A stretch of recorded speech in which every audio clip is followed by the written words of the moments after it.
स्वभाव, धर्म, सभ्यता को भूल बैठे हैं।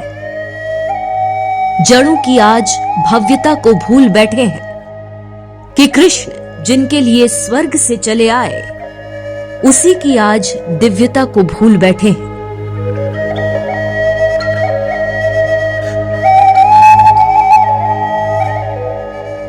लेकिन कोई है जो धर्म और सभ्यता के साथ गौ आधारित जीवन को सफलता पूर्वक जीने में जी जान से जुटा है। वो कोई और नहीं, 23 साल का एक लड़का है जिसकी कोशिशों ने उम्मीद की उछाल मारती लहरों को जन्म दिया।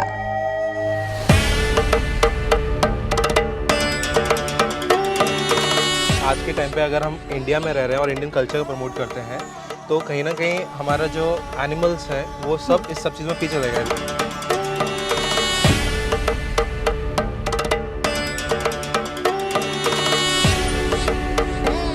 लोग जब फॉरेन कल्चर में इतना ढलते जा रहे हैं कि एनिमल्स का सिलेक्शन में वो फॉरेन ब्रीड्स करते हैं हमेशा।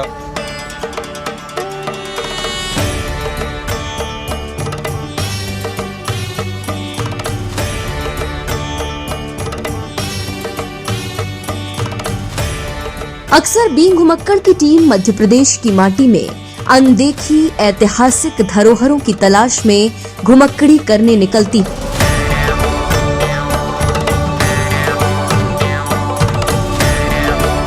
इस बार निकले तो ग्वालियर शहर के निमिष पराशर के बारे में पता चला। निमिष ने ग्रेजुएशन करने के साथ साथ किसी कंपटीशन की तैयारी नहीं की, न किसी बड़े बिजनेस में हाथ आजमाया।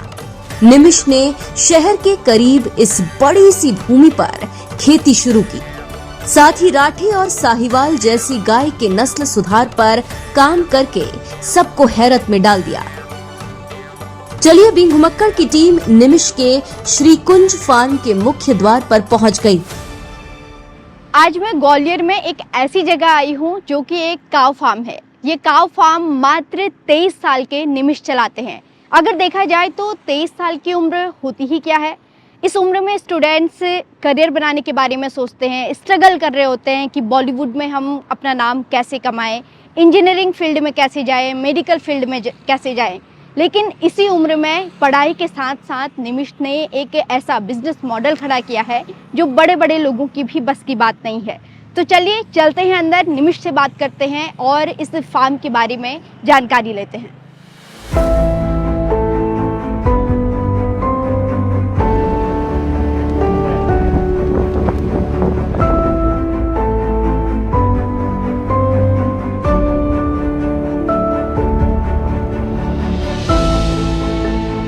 मुख्य द्वार से अंदर दाखिल होते ही एक बात समझ आ गई। श्रीकुंज फार्म को हाईटेक नहीं बनाया गया, बल्कि उसे नेचुरल रखने की कोशिश की गई, यानी कम लागत में देसी गाय और उसके उत्पादों का एक व्यवसाय। तो फाइनली हम लोग श्रीकुंज फार्म में पहुंच गए हैं और चारों ओर हरियाली है। जो मेन गेट था यहाँ का, वहाँ से यहाँ तक पहुँचने में हमें हरियाली ही हरियाली नज़र आई। उसमें बाजरा बोया गया है, मक्के की खेती की गई है और भी बहुत कुछ किया गया है जिनके बारे में हमें नहीं पता।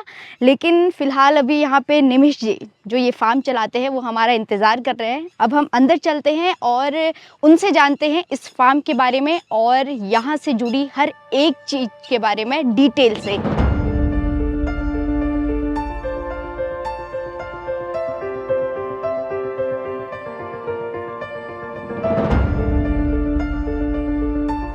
आपकी उम्र 23 साल है। मेरे को जान के बड़ी हैरानी हुई कि 23 साल की उम्र में आपने हमारे कल्चर को, इस वेस्टर्न मॉडर्न कल्चर में अपने जो रियल भारतीय संस्कृति है उसके जरिए आपने ये फार्म यहाँ पे खड़ा किया, ये बिज़नेस आपने शुरू किया है। उसके बारे में आप बताइए कि शुरू कहाँ से किया आपने ये सारी चीज़ें। आप सभी का श्रीकुंज फार्म्स में स्वागत है। श्रीकुंज फार्म बेसिकली इसका जो इनिशिएशन हुआ था वो इंडियन ब्रीड का प्रिजर्व करने के लिए हुआ था।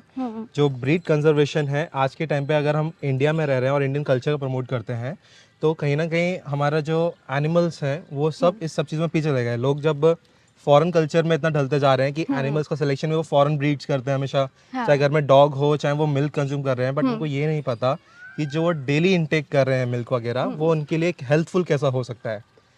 टुगेदर विथ मेरा शुरू से ही एनिमल्स के साथ बहुत ज़्यादा प्यार था। मेरा कंपैशन फॉर ऑल एनिमल्स रहा है हमेशा। तो उन्हीं में से गाय है जो कि सबसे ज़्यादा मेरे को प्यारी थी। तो उन्हीं के साथ में सोचा क्यों ना अपने हॉबी को पूरा करते करते लोगों की हेल्थ को भी इम्प्रूव करी जाए, और एक ऐसी फील्ड को चुनना जिसको लोग नॉन इकोनॉमिकल समझते हैं, उसको ऐसे इकोनॉमिकल प्रूव कर देना कि वो सिर्फ एक शौक ही नहीं, बहुत अच्छा किसी का सोर्स ऑफ इनकम भी हो सकता है।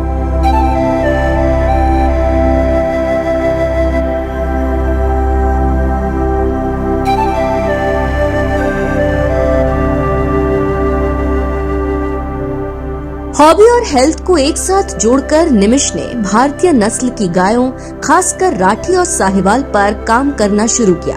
इसके लिए उन्होंने बेहद जमीनी स्तर पर काम शुरू किया। इस काम में उनके परिवार का भी भरपूर साथ मिला। निमिष, आपने स्टडी किस चीज़ की है? बेसिकली मैंने लास्ट टू लास्ट ईयर अपना बीकॉम ग्रेजुएट कंप्लीट किया। मैं बीकॉम ग्रेजुएट हूँ। टुगेदर विद हॉबीज़ के लिए मैं एनिमल से रिलेटेड बुक्स भी पढ़ता रहता हूँ। यानी कि इससे तो साफ पता चलता है कि आपने बीकॉम किया है, बिजनेस का आइडिया वहाँ से आया है आपके पास। लेकिन जो ये काव फार्म का जो आइडिया था वो कहाँ से आया? लाइक मुझे इसी काव फार्म के थ्रू मेरे को अपना बिजनेस करना है।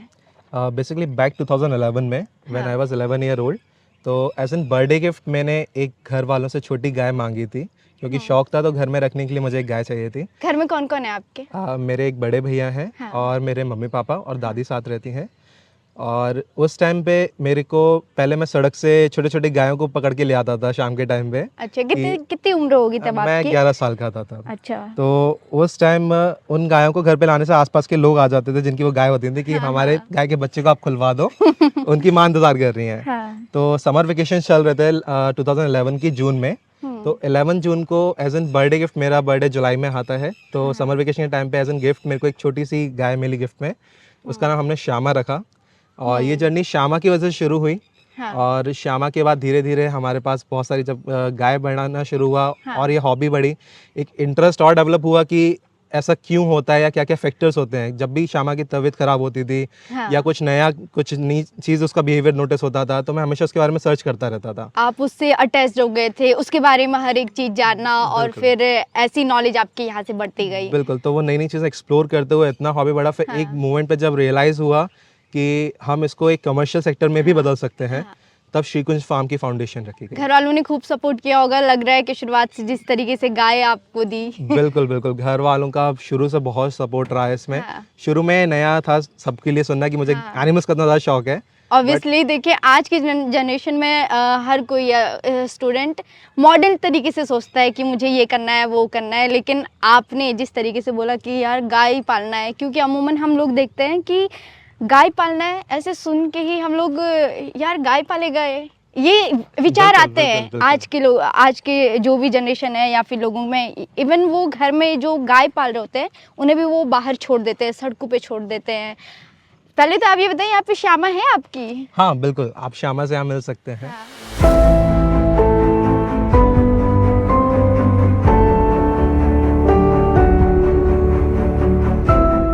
सिर्फ 11 साल की उम्र में जो गाय श्यामा मिली वो शुद्ध भारतीय नस्ल तो नहीं, लेकिन श्यामा ने एक शुरुआत करवा दी। आज वो कारवां 35 से ज्यादा गायों तक पहुंच गया है। श्यामा के आने की वजह से आपकी लाइफ में क्या क्या चेंजेस? श्यामा के घर में आने की वजह से सबसे पहले हमारे पास श्यामा जब आई थी तो हमारे घर में आई थी। हाँ। तो जो घर का ऑरा था वो टोटली ट्रांसफॉर्म हो गया, और इतना पॉजिटिव ऑरा क्रिएट हुआ। एक हैप्पीनेस बढ़ी, एक सर्कुलेशन बढ़ा पूरे हैप्पीनेस का, लोगों में सबके मिलजुलने का, और एक रीज़न बना आपस में बात करने का गायों के बारे में। हाँ। जब भी कुछ होता था शाम के टाइम में, जब सब लोग साथ बैठते थे तो शामों को लेकर कुछ ना कुछ ऐसा टॉपिक होता था, तो एक हमें फैमिली मेम्बर की तरह हमने जब श्यामा को जब रियलाइज़ किया, उसके बाद से हमारी लाइफ में भी इंडिविजुअली सबके में बहुत ट्रांसफॉर्मेशन आया। श्यामा के बाद आपने कौन सी गाय खरीदी? श्यामा के बाद श्यामा के जो बछड़े हुए थे, अच्छा। उनका हमने नाम रखा था नंदू, चंदू, और फिर एक संधू है हमारे पास, और उसके बाद फिर इसकी एक और छोटी बेबी हुई थी, उसका नाम हमने राधा रखा। जब ये धीरे धीरे बढ़ने लग गए, तब साथ में इनको कहीं ना कहीं नई जगह रखने का मन हुआ कि इनको और भी बड़ी जगह चाहिए। तब सोचा कि इनको सिर्फ इन्हीं को क्यों, हम ऐसे और भी गाय ला सकते हैं, और उन्हीं के साथ में एक ऐसा मॉडल डेवलप कर सकते हैं जो सेल्फ सस्टेनेबल भी हो, हाँ। एक रोल मॉडल उन फार्मर्स के लिए या उन हाँ। एंटरप्रेन्योर्स के लिए बने जो कि एक नई फील्ड ढूंढ रहे हैं, हाँ। और स्पेशली एग्रीकल्चर जो जीडीपी में बहुत अच्छा रोल निभा सकता है उसको बढ़ा सकते हैं। आपकी जो ये पहली गाय है श्यामा, ये किस नस्ल की है? श्यामा क्रॉस ब्रीड फ्रीजन गाय है। हाँ। ये एचएफ और देसी गाय का मिक्स ब्रीड है। हाँ। तो जो और गाय होती हैं या फिर ये गाय में क्या डिफरेंस है? बेसिकली गाय की हम इंडियन कल्चर में बात करें हाँ। तो 3 तरह से ब्रीड ड्राइव करी जाती हैं। पहला है हमारी जो इंडिजिनस ब्रीड है देसी गाय, हाँ।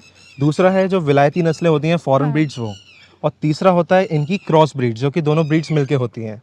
चूंकि उस टाइम बस एक शौकिया तौर पे शुरुआत करी थी तो हाँ। ब्रीड को लेकर इतना सिलेक्शन ज़रूरी नहीं समझा था, हाँ। क्योंकि सिर्फ घर में एक गाय चाहिए थी हमें, हाँ। तो तब श्यामा का आना हुआ। लेकिन जब धीरे धीरे एक्सप्लोरेशन बढ़ा इसके साथ हाँ। में, तब ब्रीड्स के बारे में नॉलेज मिली और तब रियलाइज़ हुआ कि इन सभी आज के कल्चर की वजह से हमारी जो इंडियन ब्रीड की गाय हैं वो बहुत पीछे पिछड़ चुकी हैं।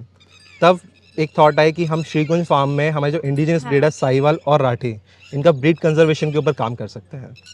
अच्छा, आपके फार्म में और कौन कौन सी गायें हैं? क्योंकि सारी अगर मैं देख रही हूँ तो मुझे जो पता है, जो नॉलेज है, ये देसी गायें हैं। बिल्कुल। और कौन कौन सी ब्रीड है इसमें? आपने कौन कौन सी ब्रीड को रखा है और क्यों रखा है? क्या सोच के आपने कि मुझे इस ब्रीड की गाय को पालना है? बेसिकली श्रीकुंज फार्म का जब हम फाउंडेशन रख रहे थे हाँ।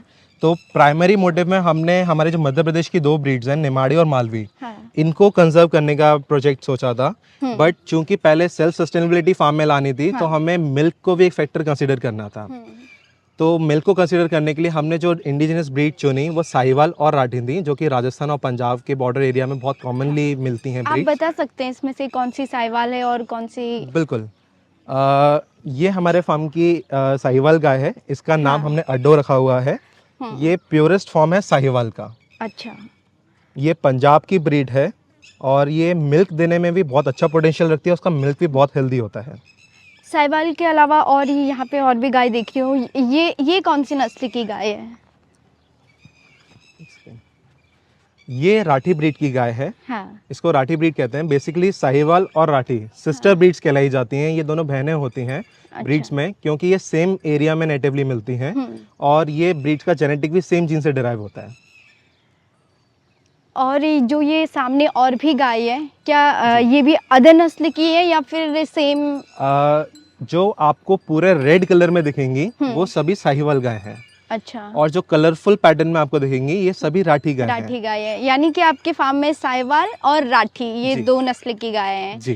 कितना दूध देती हैं दोनों, साहिवाल भी और राठी भी? साहिवाल और राठी का बॉडी स्ट्रक्चर सेम है। हाँ। इनका पोटेंशियल, इनका रहन सहन, खान पान सभी चीज़ें सेम होती हैं क्योंकि सिस्टर ब्रीड्स कहलाई जाती हैं। हाँ। वहीं इनका दूध भी कॉमनली सेम ही होता है, जो कि एवरेज मिल्क प्रोडक्शन है वो 12 से लेके 14 या 15 लीटर पर डे हो सकता है। 12 से लेके 14 या 15 14-15 लीटर, मतलब एक दिन का आप बता रहे हैं कि एक टाइम का? एक दिन का। एक दिन का ये जी। मतलब दोनों में लगभग समानताएं हैं, बहुत ज्यादा डिफरेंस नहीं है? नहीं। पालने में इजी होता होगा आपको? बहुत इजीली। क्या क्या चारा आप इनको देते हैं? क्या क्या नीड पड़ती है कि इनके लिए जो आप करते हैं? बेसिकली इन गायों को सूखे चारे में हम गेहूं का भूसा देते हैं। हाँ। साथ में सीज़न आने पे हम संकर ज्वार यहाँ पे होता है ग्रो, और मक्का, उसकी करब को सुखाकर भी एक ड्राई फॉडर का यूज़ करते हैं जिसमें कि न्यूट्रिशन वैल्यू बहुत हाई रहती है। साथ में हमारा मेन जो फोकस है इनका डाइट पे वो ग्रीन फॉडर पे है। हम खुद का ही गौआधारित खेती के पद्धति से यहाँ पे हरा चारा उगाते हैं, जिससे कि गाय की डाइट में ज़्यादा से ज़्यादा हरा चारा ऐड हो सके, जो कि न्यूट्रिशन वैल्यू भी फुलफिल करे, दूध का प्रोडक्शन भी बढ़ाए और उनका डाइजेशन भी इम्प्रूव रखे।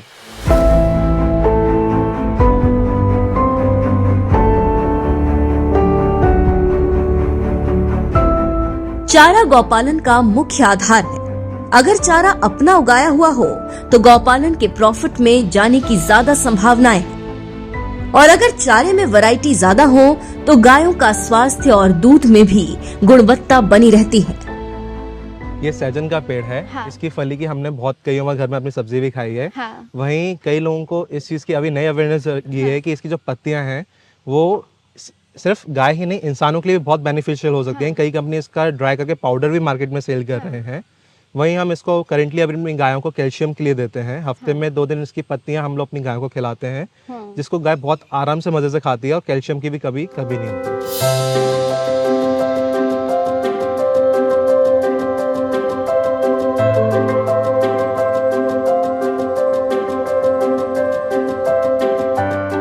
अच्छी क्वालिटी की गाय, अच्छी क्वालिटी का चारा और समझदार गौ सेवक हो तो सब आसान हो जाता है। लेकिन सवाल यह है कि अच्छी क्वालिटी की गाय मिलती कहाँ से है? मैंने देखा कि आपने यहाँ पे हर एक गाय का यहाँ पे नाम रखा हुआ है। जी। आप नाम कैसे रखते हैं? नाम का एक बहुत ही इंटरेस्टिंग हमारा तरीका है। हाँ। जब भी हम कोई नई गाय श्रीकुंज में जोड़ते हैं अपने हाँ। गौसदन में, तो हम जो उसके पुराने जो ओनर थे उनसे हमेशा पूछते हैं कि इस गाय का पहले से कोई नाम था। अगर वो अच्छा। उस गाय का नाम होता है तो हम उसका नाम कभी नहीं बदलते। हाँ। लेकिन यहाँ पर आने के बाद गाय के रंग रूप के आधार पर हाँ। या सुंदरता के आधार पर उसका नाम रखते हैं। उसके बाद जो उसकी वंशावली या पेडिग्री आती है आगे, हाँ। उसका नाम उसकी मदर या फादर के बेसिस पे रखते हैं, जिससे कि रिकॉर्ड मेंटेन भी हो सके। और जब हम गौपालन कर रहे होते हैं तो जो सिलेक्टिव ब्रीडिंग का टॉपिक आता है, हाँ। तो उसमें ब्रीडिंग का कंजर्वेशन में पेडिग्री रिकॉर्ड रखना बहुत इंपॉर्टेंट होता है। तो उसमें कई ऑप्शंस होते हैं, जैसे कई लोग गायों को टैग नंबर देते हैं अलग अलग, वही हमने गायों को नाम दिए हुए हैं, जिससे कि इनसे प्यार और प्रॉफिट दोनों बराबर बने। दोनों बना रहे। और आपने जिस तरीके से ये गाय यहाँ पे पाले हैं, जी। आप कहाँ कहाँ से लेकर आते हैं ये, मतलब इस नस्ल की मुझे लेनी है, और कितनी दूर से आप कैसे ढूंढते हैं इन गायों को? ये जितनी भी गायें हैं ये सभी बॉर्डर लाइन एरिया के साइड से बिलोंग हाँ। करती हैं।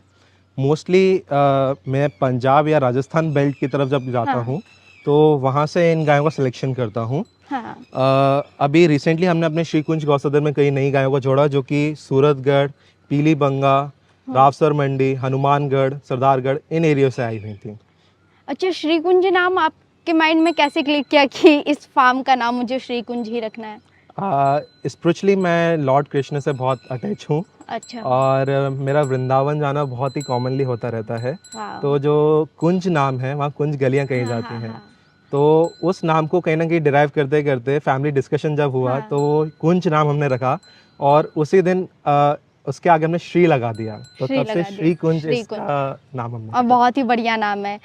आप ये बताइए कि इन गायों की पहचान कैसे होती है? जैसे ये राठी है, तो ये राठी ब्रीड की कैसी है, जी। कैसे पता चलता है? राठी ब्रीड अपने यूनिक कलर पैटर्न की वजह से बहुत फेमस है। इसमें अलग अलग कलर पैटर्न मिलते हैं, जिसके अलग अलग नाम भी हैं। उन्हीं में से ये एक बहुत प्योरेस्ट फॉर्म है राठी का। राठी गाय का शरीर गोल मॉडल और मीडियम साइज होता है। इसका माथा हल्का सा गोल उठा हुआ होता है। वहीं इसके मुंह के नीचे से ये गलकंबल होता है, जो कि पीछे बीच में इसकी पूरी नाभि तक जाता है, नाभि से आंचल तक। ये इसकी प्योरिटी को बहुत ही डिफाइन करता है, और इसका यूनिक कलर पैटर्न इसको सभी ब्रीड में सबसे सुंदर बनाता है, और दूध की गुणवत्ता सभी में सबसे हेल्दी भी बनाता है। साहिवाल नस्ल की ये गाय है, कैसे पता चलता है, क्या डिफरेंस होता है ये राठी और साहिवाल में? राठी और साहिवाल बॉडी स्ट्रक्चर बराबर सेम है, इनकी हेल्थ हाइट सब चीज़ें सेम होती हैं। सिर्फ एक यूनिक कलर पैटर्न जो रहता है वो इन दोनों ब्रीड को अलग करता है। साहिवाल गाय आपको पूरी लाल रंग में देखने को मिलेगी, वहीं जो राठी गाय होती है वो अलग अलग गदरा रंग, कबरा रंग या फिर मक्खी चीनी, अलग अलग रंग में आपको जानी जाती है। आप इन सभी गायों का दूध कैसे निकालते हैं? टेक्नोलॉजी आप यूज़ करते हैं या फिर हाथ से ही? दरअसल यहाँ पे दूध निकालने के लिए संस्कृत का एक वर्ड है दोहन। हाँ। उस पद्धति का इस्तेमाल किया जाता है, जिसमें कि 2 थन बच्चे के होते हैं और 2 थन निकालने वाले के। तो जिससे कि बच्चे को भी भरपूर दूध मिले। क्योंकि श्रीकुंज का प्राइमरी मोटिव सिलेक्टिव ब्रीडिंग और ब्रीड कंजर्वेशन है, तो हम आने वाली ब्रीड पे बहुत ध्यान रखते हैं। साथ में जो 2 थन बच्चा के पीने के बाद बचता है, उसको हम मार्केट में एक बेस्ट प्राइस पे सेल करते हैं, जिससे कि इकोनॉमिकल फैक्टर्स में बना रहे।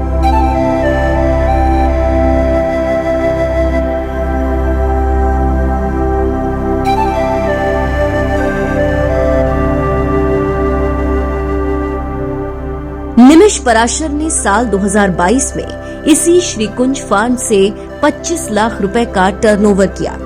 ये सब उन्होंने कैसे किया, ये आप जानेंगे तो चौंक पड़ेंगे।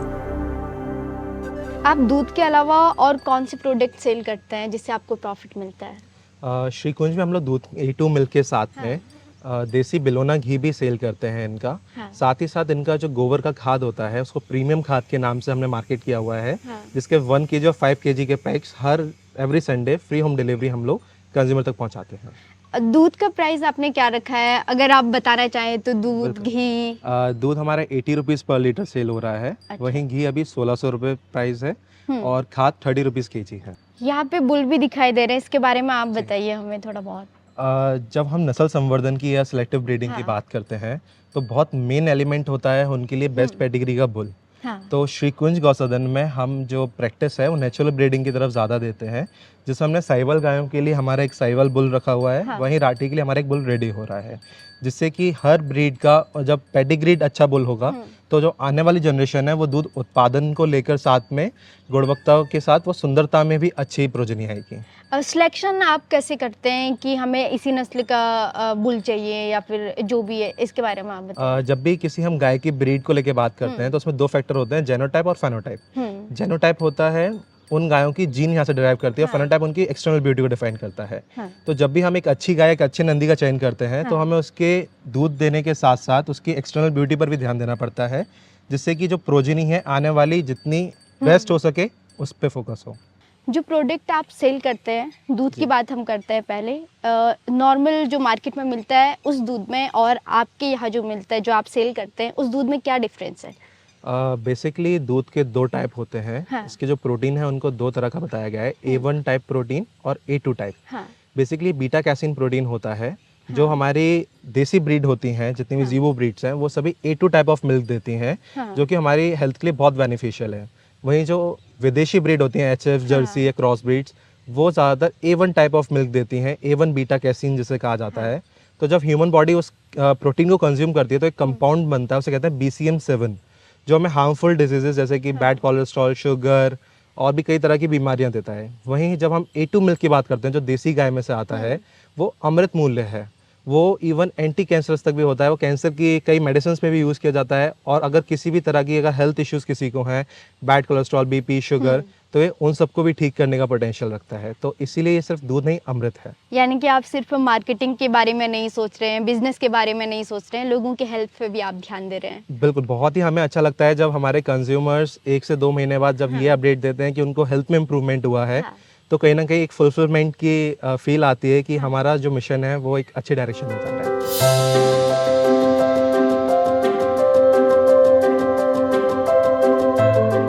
ग्वालियर शहर में निमिष के दूध, घी और छाछ के हाई प्रोफाइल ग्राहक हैं। श्रीकुंज फार्म से ज्यादा लोग जुड़ना चाहते हैं, लेकिन वेटिंग की एक लंबी कतार है। इसलिए बीइंग घुमक्कड़ का युवाओं को संदेश है, कोई भी काम छोटा नहीं होता। इरादे, सही दिशा और कुछ करने का जज्बा हो तो छोटा काम भी बड़े बिजनेस मॉडल में तब्दील किया जा सकता है।